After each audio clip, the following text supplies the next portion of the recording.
विजयी जीवन का मानव को अपन सबको अवलंबन करना चाहिए, चलना चाहिए। शिथिलाचारी सुखशील नहीं बनना चाहिए। इसलिए इस तरह के प्रयोग प्रेरणादायक होते हैं। हाथ जोड़ करके जिनेंद्र का स्मरण करें और आज इसी विषय अपन थोड़ी और चर्चा करें। ओम नमो जिनानम, ओम नमो जिनानम, ओम नमो जिनानम।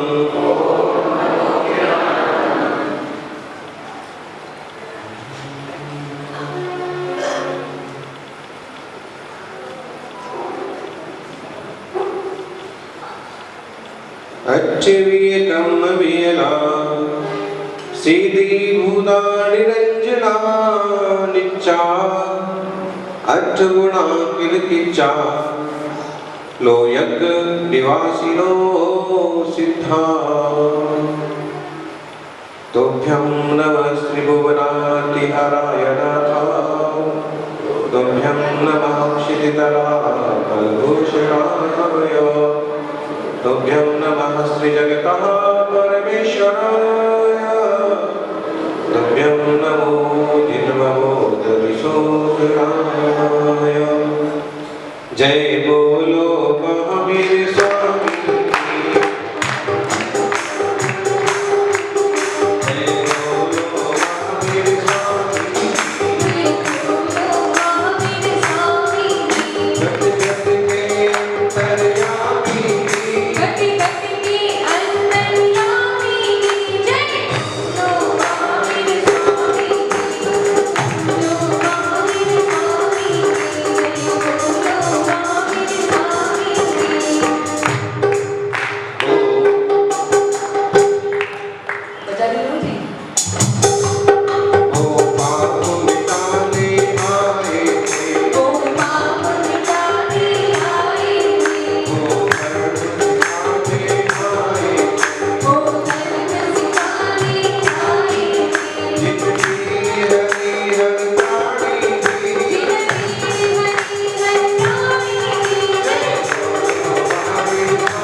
वर्धमान भगवान महावीर स्वामी की जय।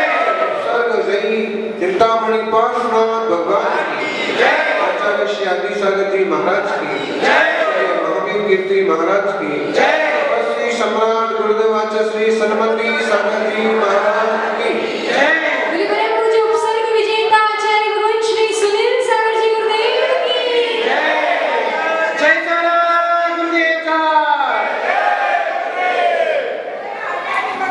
साधु का घर द्वार नहीं है,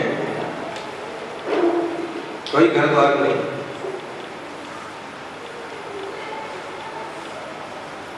विहार करते हैं, पद विहार करते हैं और इधर से उधर, उस नगर से उस नगर जाते हैं, जिनालयों में तीर्थों में रुकते हैं और धर्मशाला आदि में प्रवास करते हैं, संत भवन में प्रवास करते हैं। और कभी अगर संत भवन भाड़े पर दे दिया तो जहां बनता है वहां। बाकी संत भवन संतों के लिए ही मुख्य रूप से होना चाहिए। साधु का घर द्वार नहीं होता, साधु का घर द्वार नहीं है, आत्मबोध घर आंगन है। क्या है उनका घर आंगन? साधु का घर द्वार नहीं है, आत्मबोध घर आंगन है। उपसर्गों की छत्र छांव में, उपसर्गों की छत्र छांव में जीवन उनका सावन है, जीवन उनका सावन है। ध्यान मग्न होती है अखियां, ध्यान मग्न होती है अखियां, कर्म कालिमा धुलती है। ध्यान मग्न होती है अखियां, कर्म कालिमा धुलती है। तब तब उनकी मनोभावना, तब तब उनकी मनोभावना नाचती गाती हंसती है, नाचती गाती मनोभावना अत्यंत प्रसन्न होती है। पथ फूलों से भरा हुआ है, फूलों का रास्ता नहीं है ज्ञानी,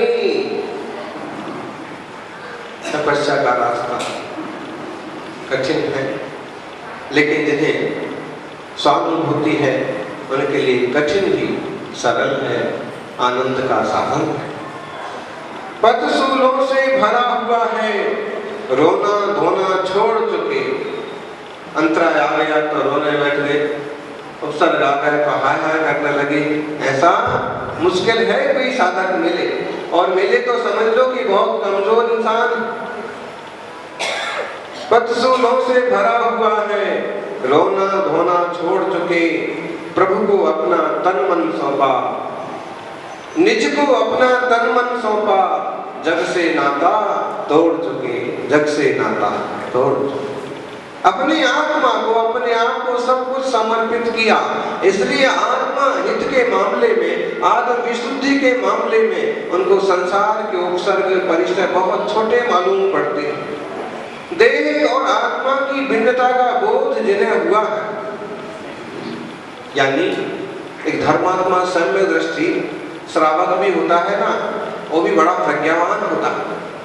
अगर कोई यूं तमाचा मार दे तो बहुत जल्दी बहुत ज्यादा उखड़ता नहीं, सोचता है कि ठीक है जाने दो, बात बढ़ाने से क्या फायदा। कोई दो चार बातें बोल दे तो सोचता है कि कोई बात नहीं। ऐसे ही होना था। कोई बड़ी घटना भी घट जाए, मान लीजिए आपसी में, रिश्तों में, परिवार में, तो भी यही सोच लेता है कि बातें बढ़ाने से क्या फायदा, ज्यादा खींचतान करने से क्या फायदा, किसी को एक दूसरे को कोर्ट कचहरी में रगड़ने से क्या फायदा, जाने दो। ऐसे ही कोई कर्म का उदय है, ऐसा कोई विपाक है, धैर्य रखो।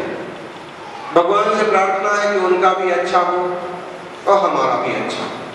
मानिक समझदार श्रावक भी, समझदार ग्रस्त भी बहुत उलझता नहीं है। पड़ोसी ने अगर उसके घर के सामने अपना कचरा जमा दिया है तो ये से उठा करके अलग कर देगा, क्या है बातें बढ़ाने से। दो चार बार कभी ऐसा होगा तो फिर टोकेगा तो भाई ऐसा मत किया करो, हमारे घर के सामने तुम्हारा कचरा मत डाला करो। कोई ऊंची नीची बात हो गई, एक दो बार सुन लेगा, तीसरी बात कहेगा ये उचित नहीं है, आपका व्यवहार अच्छा नहीं।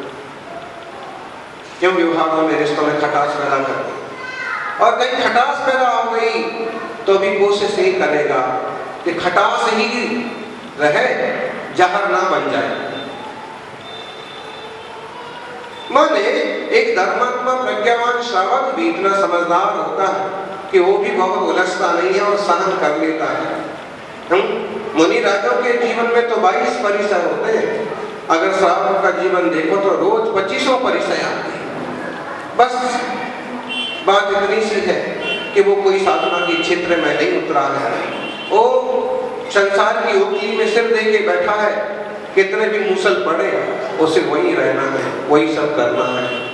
उसकी दृष्टि आत्मशुद्धि और चारित्र की ना होने से उससे उसे कोई विशेष लाभ भी नहीं होता है, लेकिन उसकी सहनशीलता के कुछ न कुछ अच्छे फल उसे जरूर मिलते हैं। लोग उसके संयम की, उसकी सहिष्णुता की प्रशंसा करते हैं।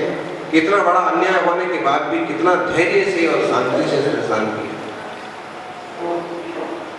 ये बात जरूर है कि कोई गैर और अति करने लग जाएगा तो श्रावक उसका विरोध करता है, कभी कभी फिर कड़क जवाब भी देता है, लेकिन मुनिराज कुछ नहीं करते। वे सहज रूप से, शांत भाव से, परिशाद्य विज्ञाना दास्त्रवस्य निरोध नहीं, जायते ध्यान में योगी न कर्मणा आसक्त। ऐसी गहरी तल्लीनता बन जाती है आत्मानुभवी साधकों की कि परिचय आ जाए। 22 परिचय होते हैं ना, कौन कौन से हैं 22 परिचय? बोलो बोलो, साधना का मतलब क्या? आज साधना दिवस कह रहे हैं आप, और एक जन कह रहे थे राजस्थान दिवस, क्योंकि आज के दिन राजस्थान की समझ लीजिए नए सिरे से स्थापना, इस टाइप का राज्य का नामकरण हुआ होगा। साधना का मतलब साधना, साधना का मतलब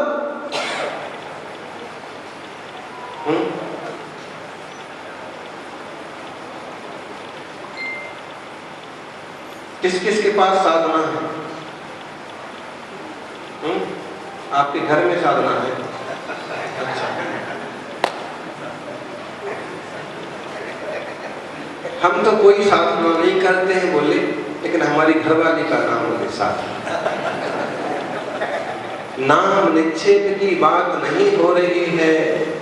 नाम रख दो, बिटिया का नाम रख दो साधना, दुकान का नाम रख दो, लेकिन वह सिर्फ नाम निक्षेप। साधना का मतलब होता है साधना। किसको साधना? अपने आप को साधना, मन वचन काय को साधना, इंद्रियों को साधना, जीत लेना, मन को साधना, मन को साधो, तन को बांधो और मोक्ष मार्ग में पुरुषार्थी बनो। सरल नहीं है। हम तो उन युवाओं को भी धन्यवाद देते हैं कि जिनने इतना साथ लिया है कि हम रात को खाना नहीं खाएंगे, जिनने इतना साथ लिया है कि कैसे भी दोस्तों के साथ रहेंगे, लेकिन कभी भी गलत जगह पर नहीं जाएंगे, गलत चीज को हाथ नहीं लगाएंगे, जिनने अपने आप को इतना साथ लिया है, प्रतिदिन देव दर्शन का, जिनाभिषेक का संकल्प है, जरूर निभाएंगे। जिनने अपने आप को साथ लिया, साल में पर्युषण में एक उपास करेंगे, दो उपास करेंगे, एकासन करेंगे, अष्टमी चतुर्दशी का एकासन करेंगे। जिसने जितना साध लिया वह उतना साधक। योग, आसन, प्राणायाम आदि को भी लोग साधना बोलते हैं। भक्तामर के निरंतर पाठ को भी लोग साधना बोलते हैं। तो स्वामी स्तव की भी एक साधना श्वेतांबर संप्रदाय में होती है। उपसर्ग हर की साधना होती है। सहस्र नाम एक साधना है। रिद्धि मंत्र के जाप एक साधना है। अगर हम साधना के इन विभिन्न रूपों पर जाएं तो मंत्र की साधना, तंत्र की साधना, स्तोत्र की साधना, रोज रोज जिनेंद्र भगवान की पूजा तो कहें पूजन पूर्ण साधना, अथवा आपके व्रत नियम संकल्प की साधना, वो सब एक तरह के साधना का रूप है, क्योंकि उसमें साधना पड़ता है। किसको साधना पड़ता है? अपने आप को साधना पड़ता है और खुद को सही ठिकाने बांधना पड़ता है। इस टाइम पर बैठ करके मैं नमोकार की 5 माला फिरूंगा, ये हमारे नमोकार व्रत की साधना चल रही है। वह समय आपकी मन की शुद्धि, भगवान जिनेश्वर का मंगलमय सानिध्य और आपकी चाह।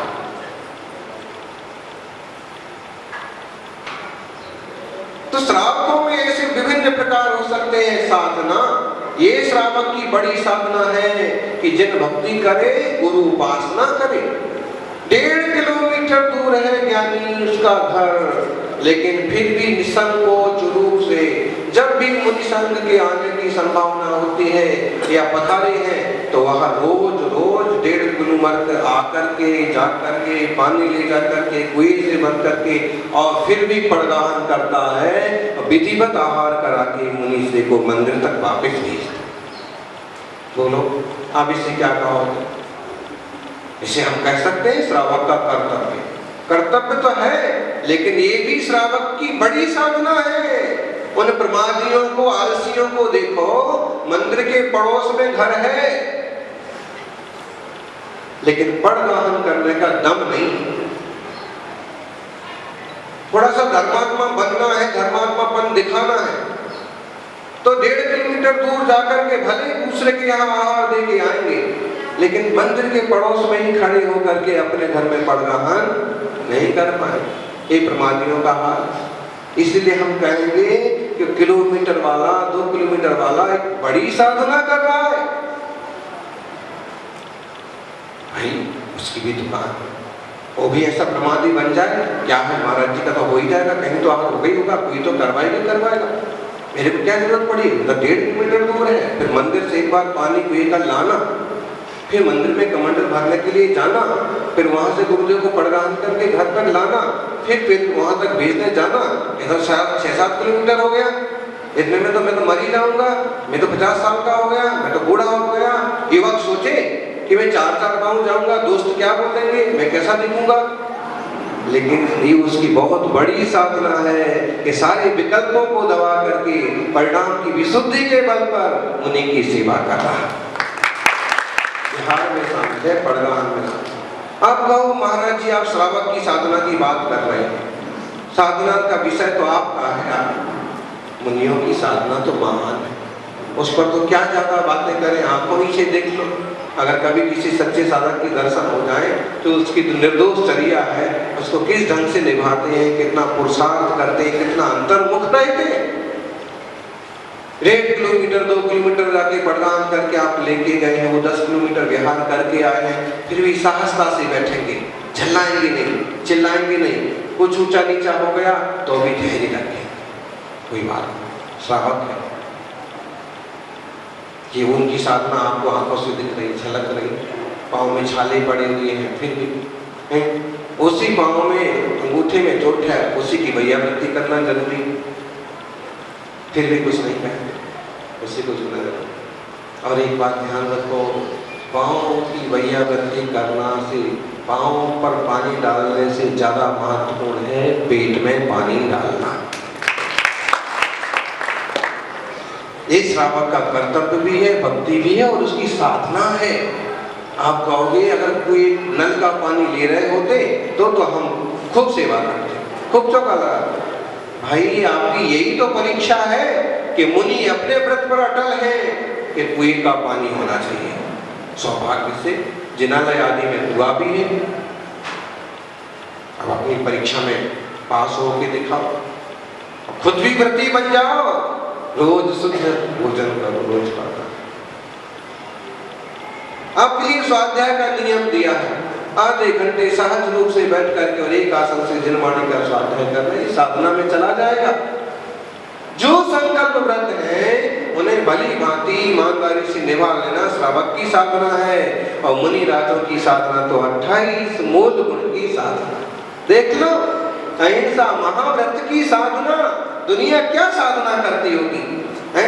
दुनिया में कभी कोई एकाध आपको ऐसा सात्विक व्यक्ति मिलता है और वो कहे मैं ब्रह्मचर्य की साधना कर रहा हूँ, तो आपको भी सुन के बड़ा अच्छा लगता है। कुछ लोगों को आश्चर्य लगता है कि ब्रह्मचर्य की साधना कर रहा है ये 25, 30, 40 साल का आदमी, और वो कहे मैं 70 साल का हूँ, मैं 40 साल से ब्रह्मचर्य की साधना कर रहा हूँ। तो जिसने नहीं सुना होगा, ये मुनि तो छोटी वय से लेकर के निरंतर ब्रह्मचर्य की साधना कर रहे हैं, और अकेले ब्रह्मचर्य की नहीं, अहिंसा, सत्य, अचौर्य, ब्रह्मचर्य, अपरिग्रह, फिर इंद्रिय विजय, पंचेंद्रिय विजय, फिर पंच समिति का विधिवत पालन, फिर 6 आवश्यक, फिर 7 विशेष गुण, केशलोंच, दिगंबरत्व, एक गुण से व्यक्ति महान हो जाता है। इनके तो 28 गुण। और अगर उसमें आचार्य भगवंत है तो उनके 36 गुण ऐसे। और फिर उस साधना के काल में उपसर्ग आ गए, परिचय आ गए। उपसर्ग भी विभिन्न तरह के होते, चेतनकृत उपसर्ग, चेतन जानवर इंसान ने परेशान कर दिया, तकलीफ में डाल दिया, प्राण लेने लायक आक्रमण किया, प्राण घातक हमला किया, उपसर्ग। अचेतन कर, पत्थर लुढ़क करके सिर पर पड़ा, पत्थर से अचानक टक्कर हो गई किसी वस्तु से, अचेतन कर फिसल गए कहीं से। फिर देवकृत, देवताओं ने उपद्रव कर दिया, ऐसे। और त्रियंचों के बाद ऐसे परिचय के उपसर्ग के रूप है कि जिसमें प्राण जाने की भी संभावना हो, फिर भी डटे रहे। और उपसर्ग सहज स्वीकृत होते हैं, प्राण जाने की संभावना कम होती है, वो परिचय। उपसर्ग में तो प्राण नहीं जा सकते, तभी चिंतित नहीं होना। देखिए पार्श्व प्रभु महावीर बुद्ध जी के उदाहरण है।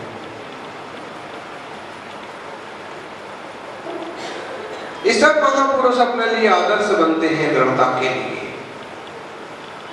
22 परिसर, शीतोष्ण नर समसक नागरिया की स्त्री चर्या के सभ्या सैया, क्रोश पर याचना लाभ, रोग तृण स्पर्श, सत्कार पुरस्कार प्रज्ञा ज्ञान दर्शना,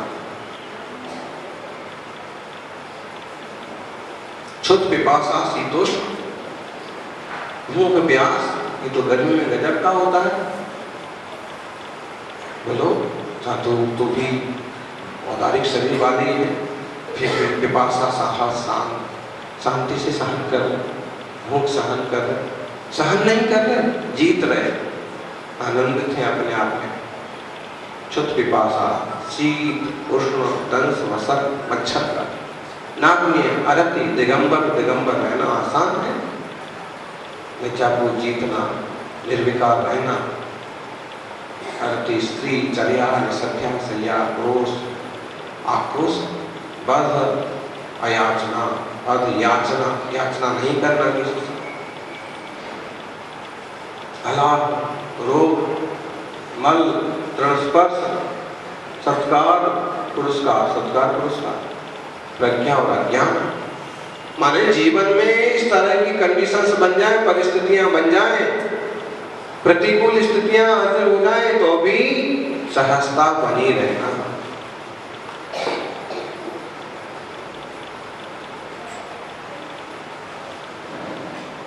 इस पर विस्तार से चर्चा हो सकती है। सर्वार्थ सिद्धि में, तत्वार्थ राजवार्तिक में बहुत अच्छे से इसका खुलासा किया है इन गुणों का, और अनेक मुनि इनको भली भांति पाते। खूब ज्ञानी है फिर भी किसी ने उन्हें अज्ञानी कह दिया, कुछ बोल दिया तो भी कुछ नहीं बोलेंगे। शरीर पर मल चढ़ गया है तो भी ठीक है, उसे खुजली चल रही है, खुजली हो गई है तो भी धैर्य से सहन करना।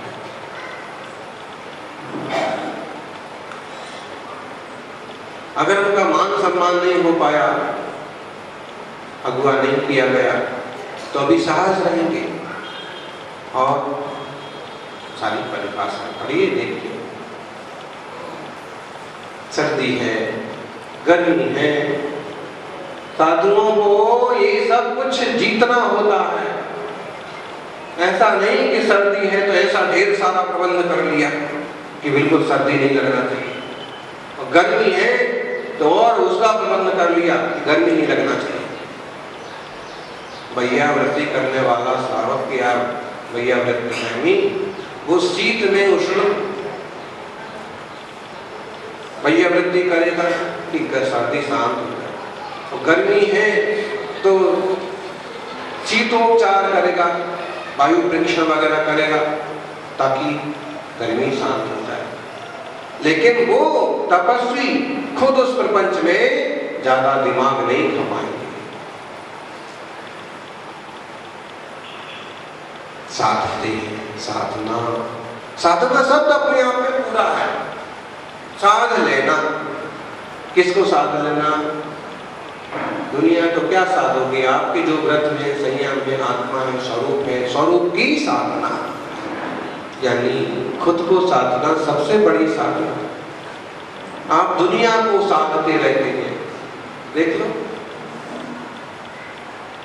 लो आप श्रावक गृहस्थी दुनिया को साधता रहता है, दुकान पर ग्राहकों को साधता रहता है, घर में पत्नी को साधता रहता है, ससुराल वालों को साधता है, साली को साधता है, साली को साधता है, मामा को साधता है। सबको साधते साधते भी एकाध मेढक इधर उधर कूद ही जाता है, और कुछ ना कुछ टेंशन, कुछ ना कुछ विकल्प चलता ही रहता है कि हाँ वो नाराज चला गया, वो बिना बोले चला गया, और उस सुंदर को यहाँ भोजन ही नहीं किया, और वो तो कहता था कि बिल्कुल हमारा तो अपमान कर दिया। और खूब साधते साधते दुनिया को साधोगे, कोई सधने वाला नहीं है। सब कुछ करने के बाद भी ऐसा कहने वाले लोग मिल जाते हैं कि आपने हमारे लिए किया ही क्या है, सब कुछ करने के बाद। अच्छा, और खूब करने के बाद कभी आप जताओ कि भाई मैंने तुम्हारे लिए किया है, तुम्हारे लिए ये किया है, तुमको ये किया है, तो कहो ऐसा बोल देवे कि मैंने तुमको कब कहा था कि तुम मेरे लिए ये करो वो करो। ऐसे बेटे मिलेंगे जो बाप को भी ऐसा दोनों जवाब देते हैं, तो तुम्हारा काम था, कर्तव्य था, पैदा किया है तो तुमको सब हमारे लिए करना चाहिए ही था, कौन सा तुमने एहसान कर दिया। तो संसार को साधते साधते भी संसार नहीं सधता है, इसलिए संसार को साधने की बजाय स्वरूप को साधो, बेड़ा पार हो जाए। संन्यास को साध लो, उद्धार हो जाए। उस साधना की पथ पर तपस्वी बढ़ रहे हैं, मुनि वृंद, मातृ वृंद, आप लोग भी उस तरह की मानसिकता बनाएंगे। और अगर हम उतनी बड़ी साधना में ना उतर पाए तो साधना में उतरे हुए भाग्यवान जीवों की सेवा करने की साधना जरूर करें। सेवा भी एक साधना है। 5, 7, 10, 12 किलोमीटर गुरुवर के साथ चल रहे, पता है थकान हो जाएगी, पता है आगे भोजन मिला ना मिला, पानी मिला ना मिला, सेवा भी एक साधना है। जो होगा होगा, लेकिन मेरा कर्तव्य मैं करूंगा, कर्तव्य एक साधना है। अकेले दिग्गज सड़क पर मुनिराज, कल की बात है, शुद्धि के निमित्त से हम गए, 2:15 बजे, तो कोई नहीं था, हम 2 मुनिवर थे। स्कूटी से आता हुआ एक युवक अचानक से उसने अपनी स्कूटी की तरफ खड़ी की, हाथ जोड़ के, मत्तेर बदनामी, गुरुदेव किधर जा रहे हैं, किधर बिहार कर रहे हैं? तो फिर इशारा किया कि बिहार नहीं कर रहे हैं, छुट्टी के लिए। तो उसने अपनी गाड़ी वहीं छोड़ी और साथ में आ गया।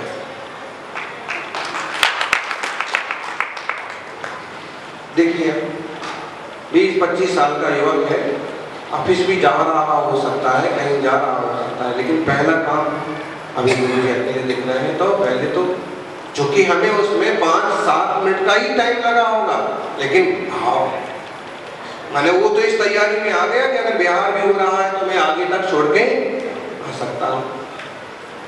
नहीं मालूम है उससे, शायद दिगंबर जैन धर्म की खबर भी नहीं। ये बोली श्रावकों की साधना में सब चीजें जुड़ती।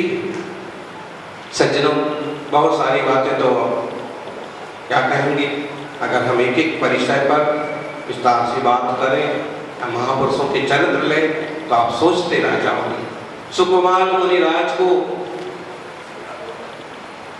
शालिनी खा रही है अपने 2 बच्चों के साथ, और मुनिवर ध्यान में, पास प्रभु पर पत्थर पड़ रहे हैं, आग बरस रही है ध्यान में।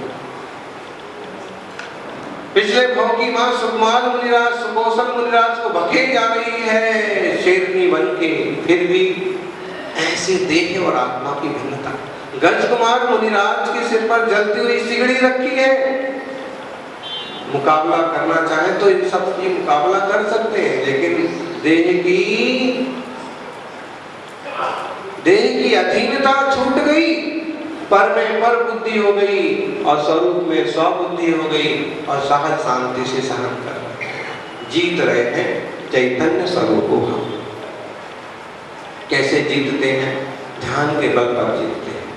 तो ध्यान भी एक साधना, तब साधना। आपसे यह कहेंगे, आपसे जितना बने उतना तप करें, अपनी साधना बढ़ाएं।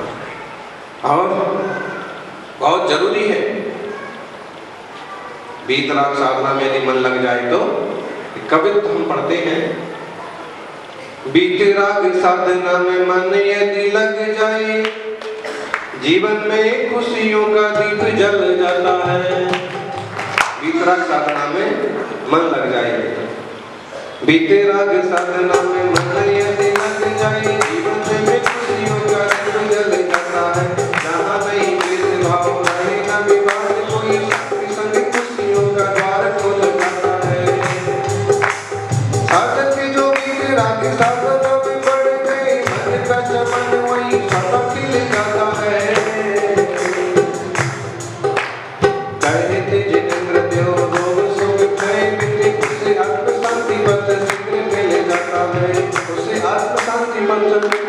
शीघ्र मिल जाता है। इस आत्म शांति के लिए साधना का मार्ग है, और साधना ध्यान भी एक साधना है। चले आज अपन फिर 2 मिनट की ध्यान साधना में बैठे, आसन लगा लें, ओंकार की मंगलमय ध्वनि करें, सहज शांत अपने आप को खालिश निखालिश महसूस करें।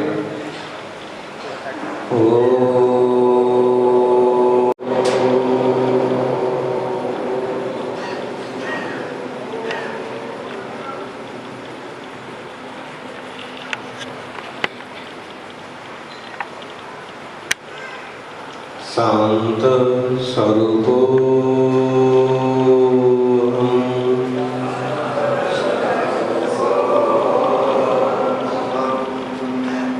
अपने भीतर उतारिए और अपने आप को अत्यंत शांत महसूस कीजिए।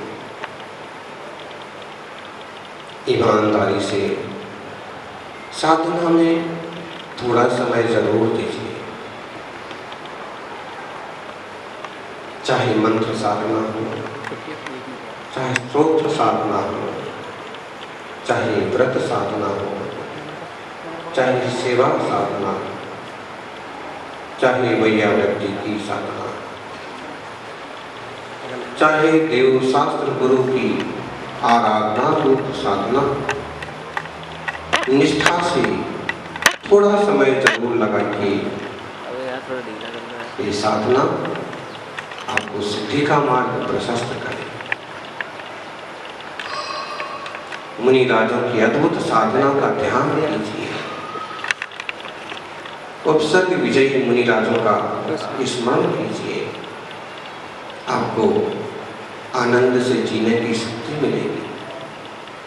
प्रतिकूलता में भी डटे रहने का सामर्थ्य मिलेगा। देह से भिन्न निजात्मा का स्मरण कीजिए।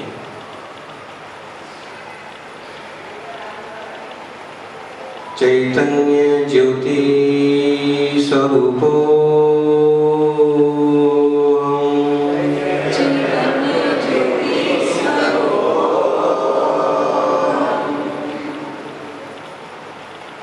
मैं चैतन्य ज्योति हूँ, चेतना ही मैं हूँ, मैं चेतना।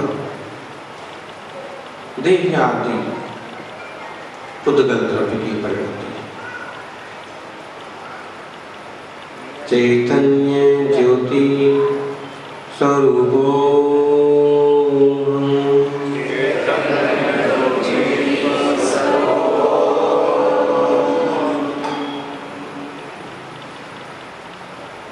चैतन्य ज्योति स्वरूपो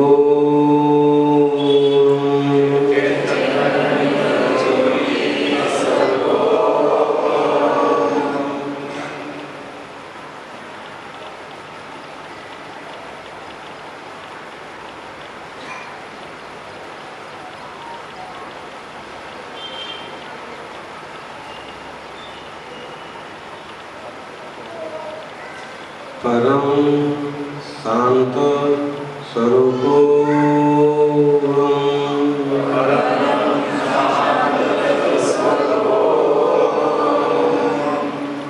परम शांत मेरा स्वरूप है। किसी ने आक्रमण किया है, विवाद किया है, विरोध किया है, नुकसान किया है, उनके प्रति भी मेरा समता भाव है, उनका भी भला। हर वक्त में परम शांति की साधना कर रहा हूँ। परम शांत स्वरूपो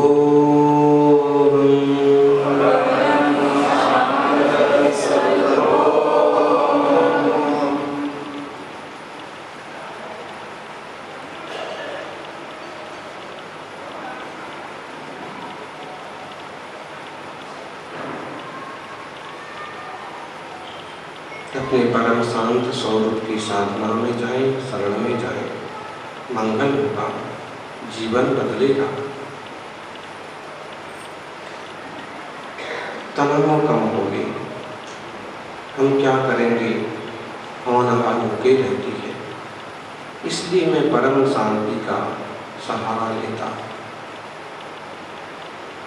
परम शांत स्वरूपो